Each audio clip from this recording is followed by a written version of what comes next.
So hello and welcome to this week's angling vlog. This week you join me out on the bank and we're in search of chub. So I put a post on all the blogs pages a couple of days ago wishing you all a Merry Christmas, and again I hope you've all had a fantastic Christmas day with your families and had a good time. Today you do join me on Boxing Day and we're out on the bank just trying to get a bend in the rod and hopefully one or two chub on the bank. Conditions today are really good. It's overcast and gloomy. The river's carrying a tinge of colour but is clear in places, so hopefully them chub will be on the feed. But there's a couple of rules I keep to in fishing. Number one, you don't go fishing on birthdays, anniversaries or Christmas Day, most definitely. The other thing you don't do is cook hemp on Christmas Day. Keep to them rules and you won't go far wrong with the missus and keeping a good books. So today you do join me on the bank with a bit of maggot and we're hoping to lure some of them chub. So if you do enjoy the video, please leave it a like, and if you're new around here, subscribe down below. We do put a new video on the channel every Friday, and if you've got some presents for Christmas, let me know down below what you've got. I'm always interested to see what tackle is getting bought out there and how you're going to use it. As you can hear the river behind me flowing through and it's calling me, so let's waste no time at all. Let's make a start. So let's take a look at the swim. We've got a bit of extra water in today, not much, and it's just clinging onto that colour. Them grey skies above are really going to help us today. We don't want Mr. Sunshine. I set up the rod at home to save a bit of time. I'm just going to add some of them shot to the rig now, but while I'm doing so, I'm just going to introduce some maggots, and that's the line we're going to be going down. Hoping to get a bite around about here, and the reason behind this is just drip feed some bait in, and then when you come to make that first cast, there's already some bait going down. And a lot of the time with chub, you can get them first cast. While I'm putting some shot on the rig, I'm going to keep on putting some maggots in the swim. And the key is, with chub, is feed. So the side tray, nice and simple. I've got 2 pints of red maggot. Made sure to put extra sawdust in so they didn't escape. And you'll notice today, I haven't got hemp. Even I wouldn't risk cooking hemp on Christmas Day. So sat here, Boxing Day, feeding a swim while I was setting up, putting that shot on the rig, and that float's buried on the first cast. You can see there is a bit of a tinge of colour in the water, and regulars to the channel will recognise the swim from summer, where we could actually see the chub on the bottom. In winter, it's still got a bit of clarity, but a tinge of colour, but it's a bit colder, and that chub is digging in the bank there. He's just trying to find any snag to do me, but what a beautiful way to start a Boxing Day. We haven't got too long today because I'm under orders to be back, but that is exactly what I come for. And look at that, the beautiful winter colours behind and a chub in the palm on Boxing Day. It's exactly what we come for today. Not got long, like I say, we're under orders to be back. And a good sign, there's no maggots down its throat. So hopefully there's 1 or 2 more down there. And today is just about getting out, getting a bend in the rod and getting back for tea. So with Mr. Chub soaking in the keep net, just going to keep on putting a few more maggots into the swim. We've got to make the most of this opportunity really. This river could drop, could lose some of its colour, and of course the cloud could go and we could get a bright day. So while the conditions are good, let's make the most of it. So one of the questions I get quite a lot is how long do we give each swim? Now it's been about probably 15 minutes since we had that first chub, and I've kept on trotting through the swim, putting maggots in. Chub normally do give themselves away. With conditions like they are today, I would expect, you know, you catch a chub, it spooks them.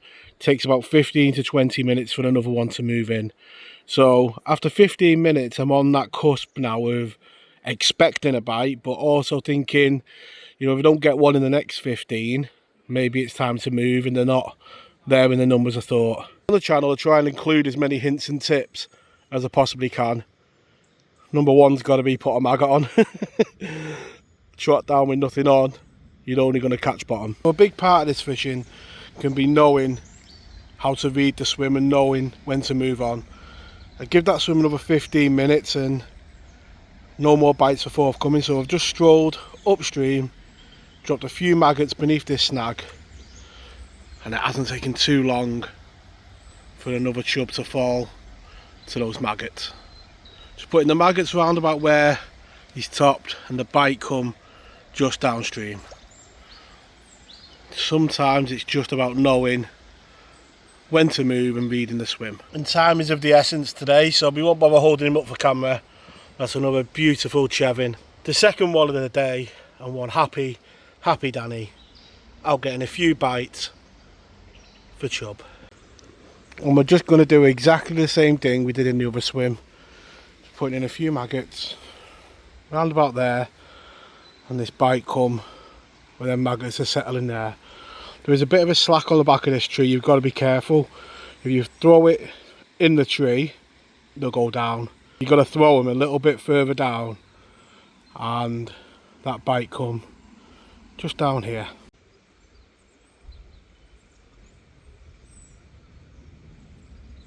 So sometimes in winter when you find a chub, they can be lined up, and other times you've got to go and find them. And today, 2 swims, 2 chub. It's time to get this guy back and see if we can find another one.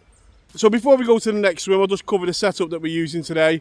I've got my 13-foot cordon glide, and I've got an axis reel, and on there I've got 4 pound. So last night when I was setting my gear up, I decided to go with a float that could cover a number of swims.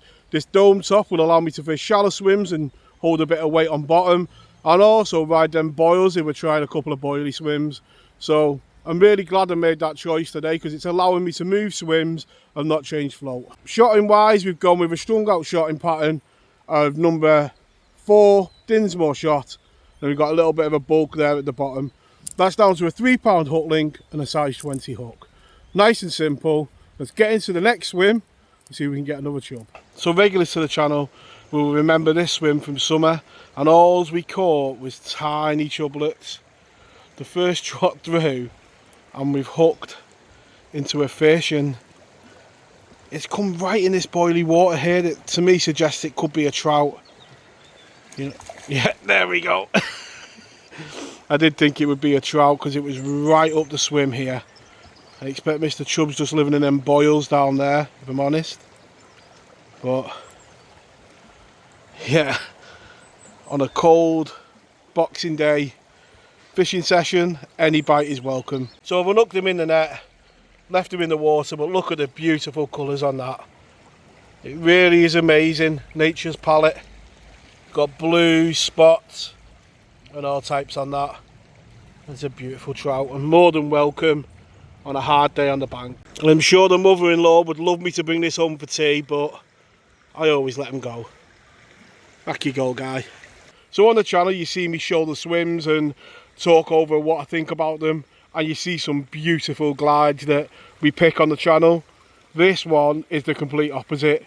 For the stick float angler, this to me just horrible. You've got fast water pushing down really fast. You've got a lovely snag downstream, which is the only redeeming feature that's made me try it.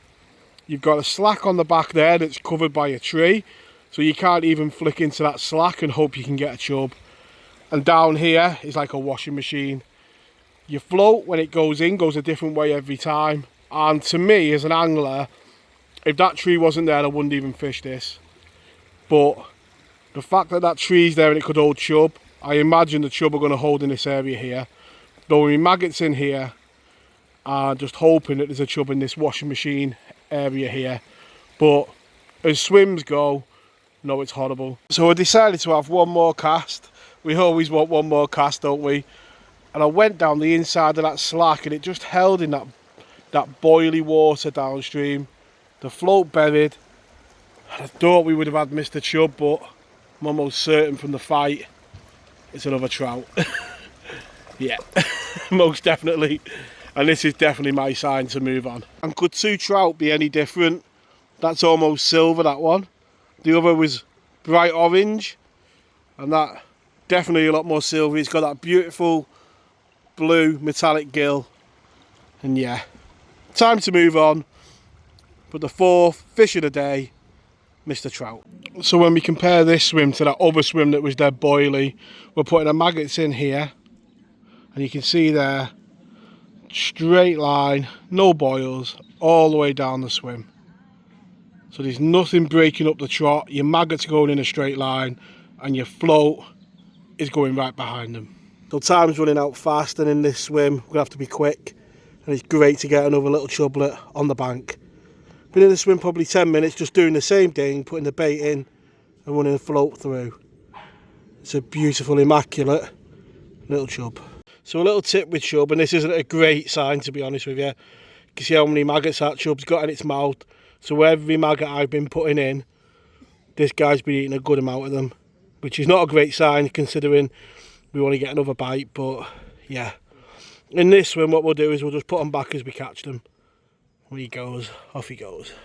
And isn't that the beauty of fishing? What do I know? The next trot down, we've hooked into a proper chub. So yeah, maybe he wasn't getting all the maggots, but generally it is a good sign of where he swims up to. We've probably got about an hour's fishing left if we're lucky, if we want to stay out of trouble. So let's get this chub straight back, and let's get back in there. And hopefully, I'm going to say them dreaded words, we can pick up one more. So the session does come to an end there now. Time has beat us. It's time to head off home for a warm dinner. I really want to thank you all for the support you do show the channel all through the years. For those guys from the very beginning to the ones just joining the channel, it really is appreciated. And the only thing left to say is wish you all a happy new year, the tightest of lines in 2025, and I'll catch you all next week. Tight lines.